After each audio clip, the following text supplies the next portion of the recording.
السلام علیکم، میں ہوں محمد طاہر۔ دوستو، آج ہم ایک بہت اہم موضوع پر بات کریں گے۔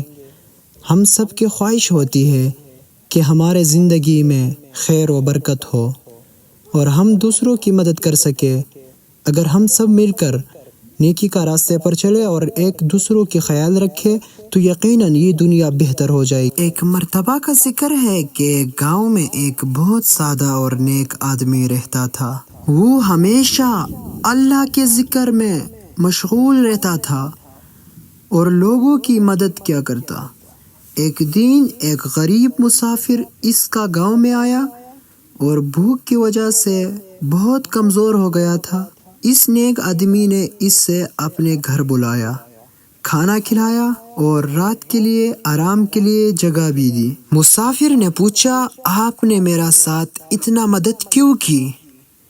نیک آدمی نے مسکرا کر جواب دیا، یہ اللہ کا حکم ہے کہ ہم ایک دوسروں کی مدد کریں۔ یہ سن کر مسافر نے دل سے دعا دی اور کہا، آپ کے جیسے لوگوں کی وجہ سے ہم اس دنیا میں جی رہے۔ یہ کہانی ہمیں یہ سبق دیتا ہے کہ نیک عمل کرنے سے نہ صرف دنیا میں سکون ہے بلکہ آخرت میں بھی اللہ تعالیٰ کے رحمت نصیب ہوتا ہے۔ یہ پیغام جو ہے نا، میں اپنے دل سے آپ سے شیئر کرتا ہوں۔ یار، ہمارے زندگی میں آخر کیا کمی ہے؟ آپ بھی سوچ لیں۔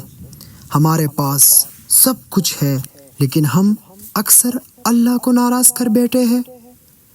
دنیاوی آرام و عیشی کو چھوڑ کر ہمیں اللہ کے طرف رجوع کرنا چاہیے۔ یہ دنیا وقتی ہے، اصلی زندگی تو آخرت کی ہے۔ ہمیں چاہیے کہ ہم اپنی زندگی کو اللہ کے رضا کے مطابق گزاریں۔ اگر آپ کی شیئر کی وجہ سے اگر ایک آدمی کا زندگی بدل گیا تو آپ کا بھی حصہ ہے اس میں۔ تو ملیں گے نئے ویڈیو میں۔ اللہ حافظ۔